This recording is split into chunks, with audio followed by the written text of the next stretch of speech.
Hola lectores, por fin estoy aquí con el top de mejores lecturas del año pasado. Lo grabé la semana pasada, pero quedó mal grabado y tengo que repetirlo hoy. Casi lloro. Supongo que ya será marzo cuando lo publique, pero bueno, ya habréis visto todos los de los otros canales y os quedará el mío. Tampoco está tan mal. Este 2022 he leído un total de 64 libros, pero es un poco engañoso. Tened en cuenta que solo 50 son novelas y muchas novelas cortas. E incluso tened en cuenta que muchas veces si lees un cuento por separado lo cuentas como uno y cuando lees un volumen de cuentos entero también lo cuentas como uno, con lo cual el recuento a veces no tiene mucho sentido. Creo que ha sido un año bastante desastroso en eso. He leído en realidad bastante poco y he tenido bastantes malas lecturas. Lo que pasa es que no voy a hablar de ellas, no voy a hacer top de peores lecturas del año porque he hablado ya mucho de esos libros en los resúmenes de lecturas y en el balance lector de mitad de año. No voy a incluir en el top de mejores lecturas las relecturas, es decir, no va a estar Cumbres Borrascosas y no va a estar Rojo y Negro. Si no, estarían seguramente en el podio. Y vamos ya a por el número 10, que no es otro que un cuento que leí en un canal de audiolibros maravilloso que tiene Sara Narraciones. Ella es actriz de doblaje, se nota muchísimo. Por eso la elegí como colaboradora para la reseña de Cumbres Borrascosas. Y es un cuento que se titula Wakefield. Es de 1837 y pertenece al autor estadounidense Nathaniel Hawthorne, con el que ya sabéis que tenía una historia bastante controvertida hasta ahora y me he reconciliado con él gracias a este cuento. Se trata de un cuento breve que es absolutamente extraordinario tanto en su forma como en su contenido y que de algún modo es un precedente de las narraciones cortas que luego escribieron Franz Kafka o su amigo Herman Melville. Y el mismo Jorge Luis Borges expresaba la fascinación que ejercía sobre él este maravilloso cuento. La narración trata de Wakefield, que es un hombre común, un poco vanidoso, un poco propenso a los misterios, que un buen día, por curiosidad, para romper la rutina de su vida común, decide montar una especie de teatro que consiste en despedirse de su esposa como si fuera a iniciar un breve viaje y no volver.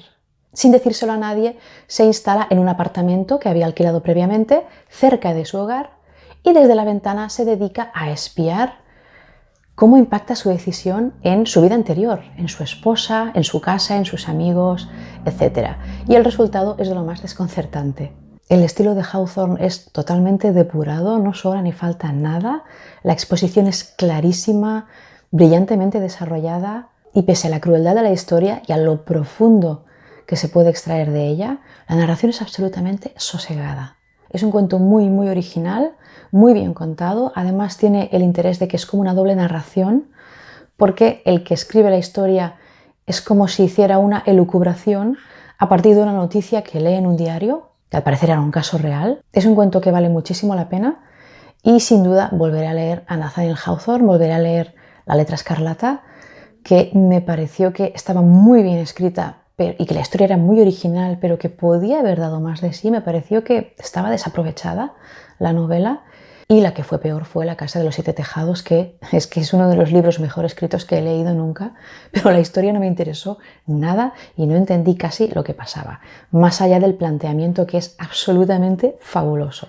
En el número 9 tenemos una novela corta del escritor húngaro Sándor Márai, que es El último encuentro, escrita en 1942. La novela se sitúa en esta misma época, con el contexto de la decadencia austrohúngara, y trata de dos amigos de la infancia que en su vejez se reencuentran en el castillo de uno de ellos, un castillo decadente también, desolado, solitario, y tendrán una charla en la que rememorarán su pasado. Es muy aconsejable no conocer nada más que esto del argumento cuando lees la novela, porque la gracia del libro es que en esa conversación se volverá al pasado varias veces y irás descubriendo qué pasó entre ellos, porque pasaron muchas cosas absolutamente desconcertantes e inesperadas.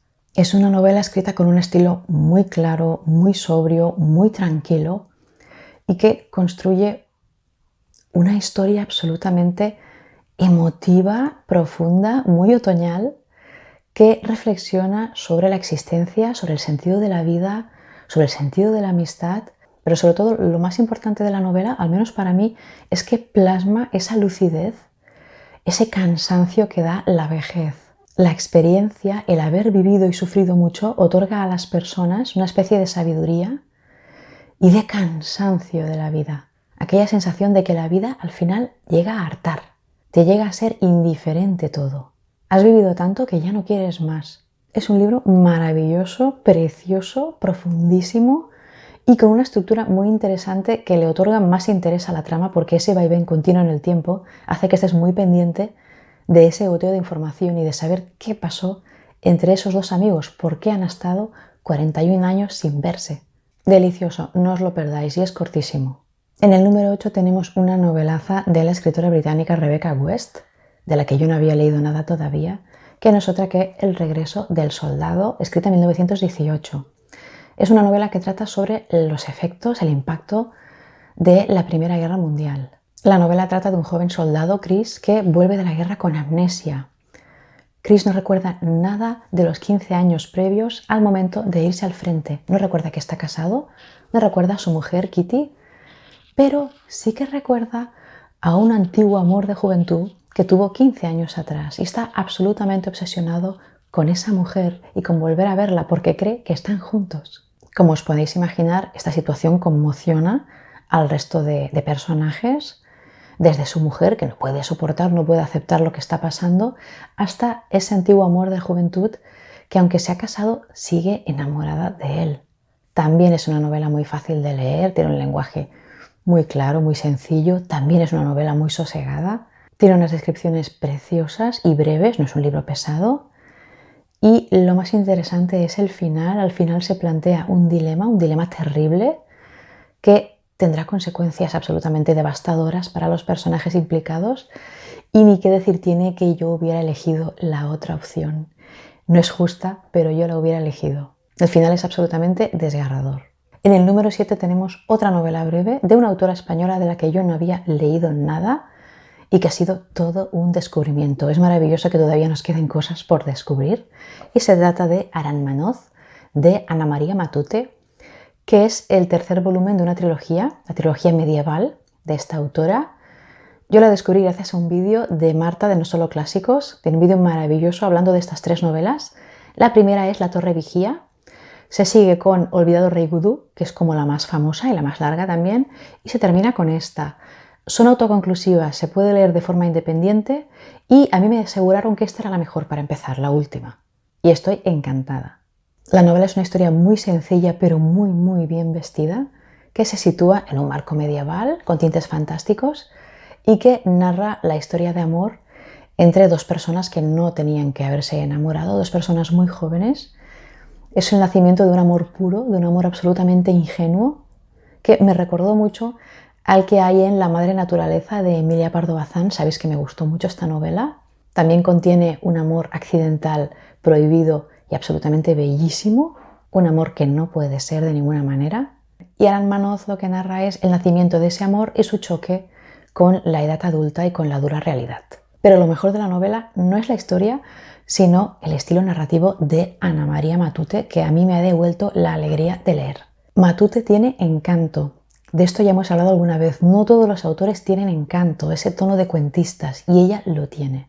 Es una autora encantadora, con una prosa poética, muy atmosférica, muy envolvente, muy evocadora, muy de cuento. Es increíblemente tierna, delicada y su intimismo a mí me ha recordado, aunque no escriben igual, en conjunto me ha recordado mucho a Stephen Zweig.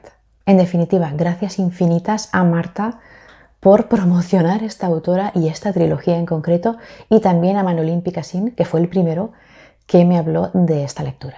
En el número 5 tenemos una novela de mi autor francés favorito, que como sabéis es Émile Zola. Sí, he vuelto a los orígenes. Hacía como 8 o 9 años que no leía nada de este autor, ya era hora, y he vuelto con La conquista de Plaisance, que es la cuarta novela de la saga magna de Zola, que es Los Rougon-Macquart, y como siempre no decepciona. Os informo de que parece que la editorial Alba va a sacar toda esta saga de Zola poco a poco. Ha sacado ya los 4 primeros volúmenes, los sacó primero en Alba Mayor y ahora los está sacando en estas ediciones de Minus, que son estupendas. Así que por fin podremos hacernos con todo Zola, porque no es que no estuviera publicado en España, pero hay muchas ediciones que son muy antiguas y difíciles de encontrar. Esta obra es de 1874 y se ambienta en la pequeña ciudad de Plaisance, donde tenemos a un matrimonio no muy mayor que tiene 3 hijos y que es un matrimonio acomodado, acaba de retirarse, vive de renta y vive en una casa muy cómodamente hasta que un aciago día deciden alquilar la planta superior de su casa a un sacerdote, el padre Faujas, un sacerdote muy prepotente, muy misterioso y muy ambicioso que quiere conquistar Plaisance. En secreto, ese es su objetivo. Y que llega acompañado por su madre, que no es ninguna ancianita de cuento, sino que es una mujer con mano de hierro que solo piensa en que su hijo triunfe y que está dispuesta a cualquier cosa. A esta novela se le podría aplicar aquel mítico refrán que decía algo así como «de fuera vendrán y de tu casa te echarán». Pues algo así, de cómo empieza la novela a cómo acaba, el cambio la transformación es espectacular. Y qué decir de cómo escribe Zola, es que es fascinante. Como siempre retrata muy bien la sociedad de su época, en este caso del Segundo Imperio francés. Hay crítica social, hay crítica política, vemos a las clases sociales, a su hipocresía. Hay personajes maravillosos, hay muchos personajes secundarios que van y vienen y que son interesantísimos. Tiene un montón de frases lapidarias, no tiene frases tan largas como Balzac, pero sí que a veces es como más contundente y es una prosa bellísima, llena de detalles, que engancha muchísimo y siempre tiene un final explosivo. De hecho, las últimas 100 páginas son absolutamente vertiginosas. Si todavía no habéis leído a Zola y no sabéis cómo empezar, os remito al vídeo que hice hace ya bastante tiempo de iniciación a este autor, donde os hablo de las novelas que ya he leído. Me faltan muchas, pero he leído unas cuantas y por cuáles creo que es mejor empezar con el autor. En el número 5 tenemos este volumen de poesía selecta de Percy B. Shelley, que publica El Reino de Cordelia con el título ¿Dónde están los eternos?, que me parece un título maravilloso, para llorar de bonito. Y la edición es, bueno, fantástica. Es una edición bilingüe de poesía que me ha costado muchísimo de leer, no os voy a engañar. Hay poesías que he tenido que leer 4, 5, 6 veces para captar su significado profundo, pero de verdad que cuando lo captas es como que te teletransportas a otra dimensión. Shelley no fue solo un poeta extraordinario, sino también un hombre extraordinario, y más en su contexto, en su época. Él era un hombre profundamente ateo, revolucionario, rebelde, idealista, luchaba contra las injusticias, contra la tiranía y creía que podía cambiar el mundo con la poesía, lo que lo hace un poco ingenuo, pero también absolutamente arrebatador, es fascinante, es una figura fascinante. De verdad que pocas veces me ha pasado de encontrarme con un escritor con un nivel tan elevado de humanidad, pero sobre todo de talento. Es extraordinario. Esto me pasó, por ejemplo, también con Herman Melville en Moby Dick, que con sus reflexiones filosóficas me convenció de que yo no iba a alcanzar nunca ese nivel, yo no podía entender todo lo que me estaba contando. Pues con Shelley me ha pasado lo mismo. Me ha costado mucho entenderlo y aún así tengo la sensación de que él está muy por encima de mí y lo que quiere expresar casi está más allá de mi comprensión. La sensibilidad, la belleza, la expresividad, la grandeza, la profundidad que hay en este volumen de poesías se va de todo lo que uno podría definir. La humanidad y el talento que hay en estas poesías es que te emocionan hasta las lágrimas. O sea, es demasiado, es más de lo que puedes soportar. Todos los versos son o profundamente existencialistas o un canto a la vida, un grito de libertad, un homenaje a la muerte, pero sobre todo, todos ellos tienen una especie de belleza sobrenatural. Te hace alcanzar cotas de espiritualidad que creías que era imposible de alcanzar. Y no me refiero a espiritualidad religiosa, yo no soy religiosa, es un algo indefinible que va más allá de todo. La lectura de toda esta poesía ha sido dura, ha sido exigente, pero ha sido una experiencia extraordinaria que recomiendo muchísimo. Y la poesía que más me ha gustado es una que se titula Alastor o El espíritu de la soledad, que es de 1816. Al parecer es de las primeras que escribió y no es de las mejores, pero por lo que sea, a mí me ha llegado más hondo. Tiene incluso una introducción para que entiendas un poco lo que viene después, porque de verdad que es complejísimo, pero es fantástico. El número 4 me ha costado muchísimo quitarlo del podio, pero al final lo he tenido que quitar. Seguramente es la lectura más larga que he hecho este año, que no es otra que Esplendores y miserias de las cortesanas de Balzac. Fue escrita entre 1838 y 1847 y es la segunda parte, es la secuela de Las ilusiones perdidas, que es como la obra magna de Balzac. Yo no sé cuál me gusta más, tengo mis dudas. Aquí vimos las aventuras de Lucien Chardon, que es un joven de provincias muy atractivo, con talento, que quiere ser escritor y que va a París a triunfar, a ese París que es una selva. Y entonces en esta segunda parte vemos la continuación de la historia. Las dos novelas forman parte de la comedia humana y son dos de las obras largas y difíciles de Balzac, pero ya sabéis que a mí me gusta el Balzac difícil, el Balzac complicado. Es de Balzac que te cuesta mucho situarte al principio, muchísimo, no sabes por dónde va, hay demasiados personajes, demasiadas tramas, no entiendes nada, crees que lo vas a dejar, pero de pronto hay un momento mágico, en el que el libro te succiona y entonces lees a una velocidad que no es ni normal. Ha sido una experiencia fabulosa. Lo leí con Jan de Trotalibros en diciembre, como siempre, leemos un Balzac cada diciembre y normalmente con Balzac no estamos tan de acuerdo. A mí me gustó mucho más que a él, él prefiere sus obras cortas, pero yo disfruté, bueno, casi me quedo ciega con el libro. Así como en Las ilusiones perdidas el protagonista absoluto era Lucien Chardon, en esta novela cobra protagonismo un personaje buenísimo de Balzac, un villano espectacular que ya habíamos visto brevemente en Papa Goriot, luego en Las ilusiones perdidas aparece al final y en esta novela es el gran protagonista. Es un personaje que tiene varios nombres porque es un expresidiario. Le llaman Escapamuertes, le llaman Botren, le llaman Carlos Herrera y es el villano perfecto. Botren es un maestro del disfraz, es una persona implacable, inteligentísima, aterradora y en Esplendores y miserias de las cortesanas podemos asistir durante centenares de páginas a sus maquinaciones y a los líos que tiene con sus compinches que son absolutamente, no tienen desperdicio. Hay una parte en la cárcel absolutamente impagable de centenares de páginas que es una vorágine lectora. Quedas destrozado, pero tan satisfecho como lector.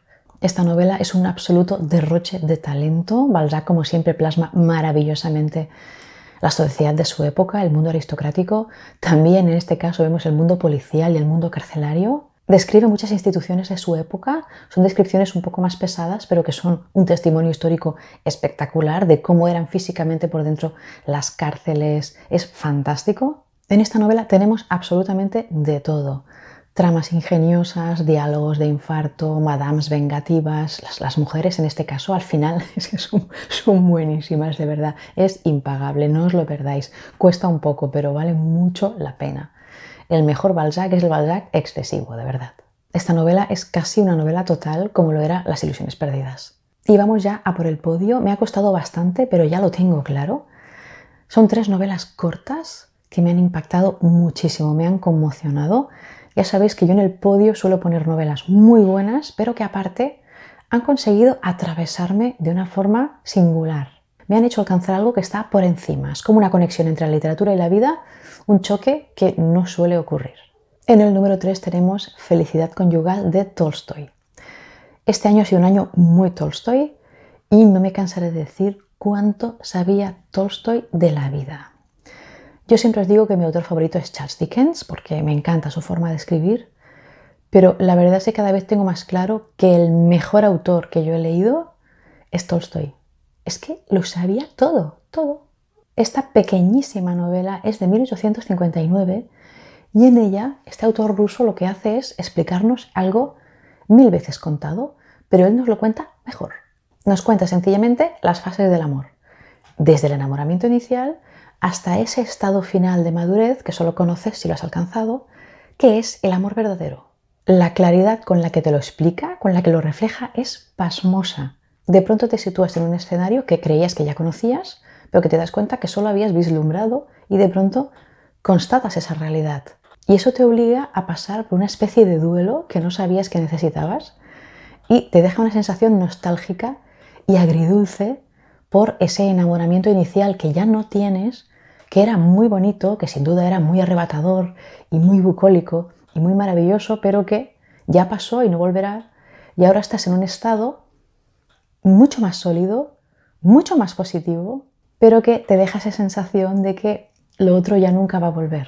Y la constatación de ese hecho es que te emociona al final de la novela. La historia trata de una joven que es huérfana y que se casará con un hombre mayor que ella, que era amigo de su padre, y pasará por estas fases, conocerá el mundo, se equivocará y alcanzará este nivel. Y es una cosa, es que no se puede expresar. Y no os vayáis a creer que Tolstói se complica. No, no, en absoluto. Te lo explica con toda calma, con toda tranquilidad y con toda economía de medios. Es perfecta la narración. Y lo mejor de todo es que te das cuenta de que esta breve narración sobre el amor es extrapolable al resto de la humanidad de cualquier época y de cualquier lugar. Cualquier persona, en cualquier momento, en cualquier sitio, va a leer esta novela y lo va a entender. Y eso significa que esto es un clásico, esos son los clásicos. Los libros que contienen sensaciones y valores imperecederos, que son absolutamente universales. ¿Qué vuelco te da el corazón cuando te das cuenta de ese significado final de la novela? Es brillante, es una novela preciosa, emotiva, muy, muy gratificante. El número 2 no lo sabéis porque aún no lo he reseñado en Instagram, es sorpresa. Es una pequeña novela de una autora que acabo de conocer gracias a una chica de Chile, Alejandra, que me sigue y que el día de San Jordi se vino aquí a Cataluña a pasar el día y que me regaló las obras completas de la autora chilena María Luisa Bombal, que es de principios del siglo XX y que me ha dejado absolutamente encandilada. Le agradezco muchísimo el regalo porque mucha gente me lo había recomendado, pero si él me lo hubiera regalado seguramente no me hubiera puesto.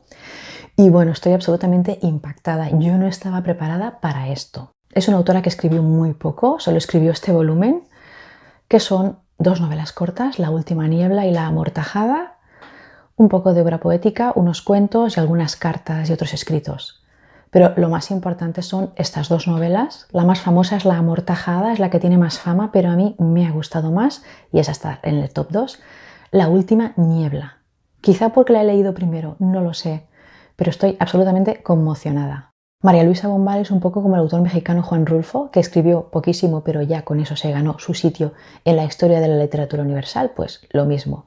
De hecho, Juan Rulfo fue influido por María Luisa Bombal y esta autora es absolutamente singular. Yo no he leído nada parecido. Es una autora muy sensitiva, muy sensible, que habla sobre todo de la soledad del hombre ante el mundo, ante la naturaleza, y que es muy primitiva en lo que describe. Es que creo que esa es la palabra, primitiva.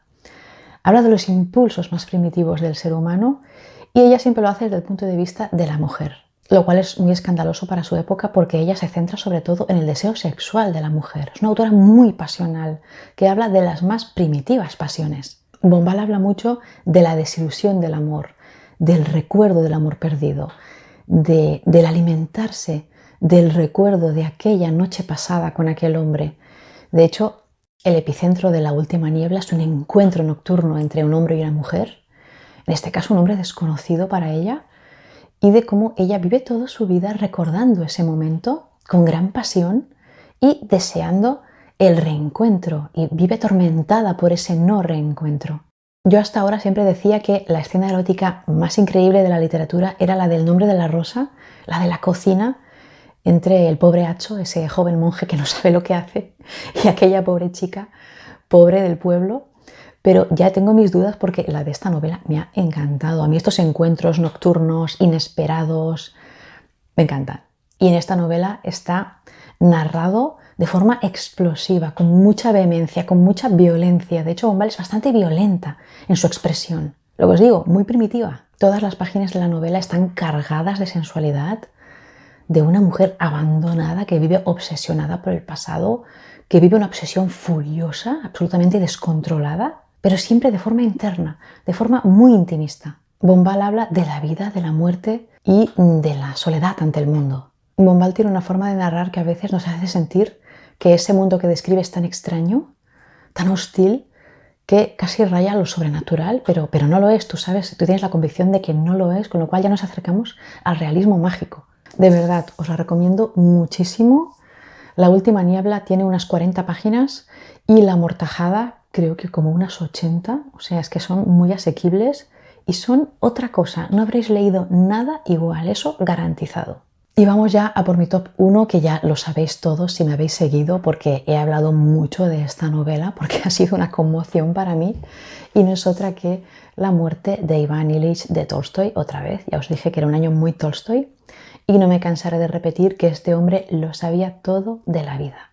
No me quiero extender mucho porque ya hay una reseña específica sobre esta obra, y también he hablado mucho de ella en el balance lector y en el top de clásicos breves, pero es una novela que Tolstoy escribió en la madurez, cuando ya había sufrido aquella metamorfosis espiritual que lo convirtió en un hombre que renegó de sus obras magnas, renegó de Ana Karenina y de Guerra y Paz, y se dedicó a escribir novelas breves, más al alcance del pueblo, porque él quería abrazar el pueblo para abrazar a Dios. Tenía una filosofía muy religiosa, pero el que tiene un gran talento y no lo puede evitar, y lo único que consiguió Tolstoy fue seguir escribiendo obras maestras, solo que mucho más breves y mucho más depuradas como esta. Es una novela que utiliza un estilo muy sencillo y que es posible que si no habéis vivido todavía una muerte cercana no os impacte tanto como a mí. Creo que a mí me llegó en el momento justo y por eso me ha conmovido tanto. La novela trata de un hombre, Iván Ilich, que ha muerto, y entonces se explica toda su vida hasta llegar al momento en el que está agonizando. Entonces ves primero en la primera mitad cómo era la vida de ese hombre. Era un funcionario de la Rusia zarista, absolutamente superficial, absolutamente banal, que tuvo una vida de lo más normal y de lo más terrible, como nos dice Tolstoy. Nos viene a decir que una vida común es muy terrible.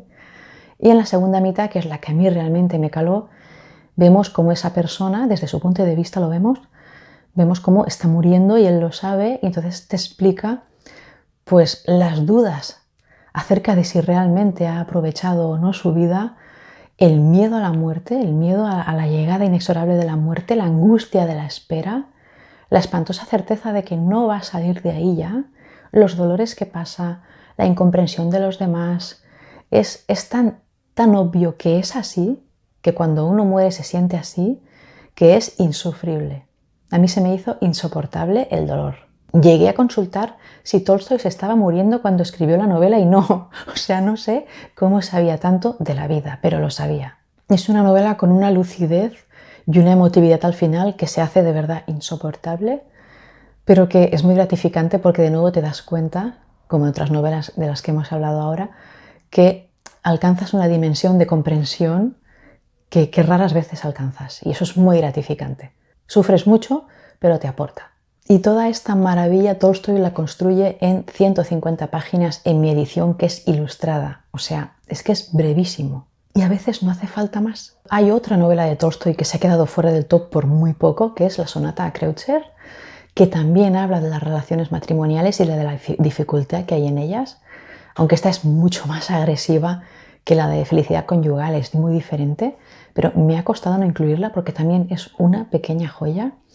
Y estoy un poco obsesionada con Tolstoy porque la verdad es que cada vez que lo leo es como una maravilla. Y ahora tengo por leer Resurrección, que me lo compré en esta edición preciosa del Reino de Cordelia. También compré esta semana Dos húsares, novela también muy breve, y quiero releer Ana Karenina, que lo leí hace como 14 o 15 años y es una novela absolutamente espectacular. Siempre digo que probablemente lo mejor que he leído en mi vida es el último cuarto de esta novela. Los monólogos internos de Ana no tienen precio. Y por supuesto querría volver a leer Guerra y Paz, que es una novela que leí hace 20 años buenos, lo leí pronto. Me gustó muchísimo, una novela que me encantó, pero creo que si la leyera ahora todavía me gustaría mucho más porque tengo mucho más bagaje lector y soy mayor. Creo que si ya me gustó entonces y no se me hizo especialmente dura, la verdad, creo que es más fácil de leer de lo que la gente cree. Creo que ahora la voy a disfrutar muchísimo más. Y eso ha sido todo por hoy. Dejadme abajo en los comentarios vuestro top 3 de 2022, aunque estemos ya en marzo. Y nos vemos, espero que pronto. Ya no me atrevo a prometer nada. Leed mucho.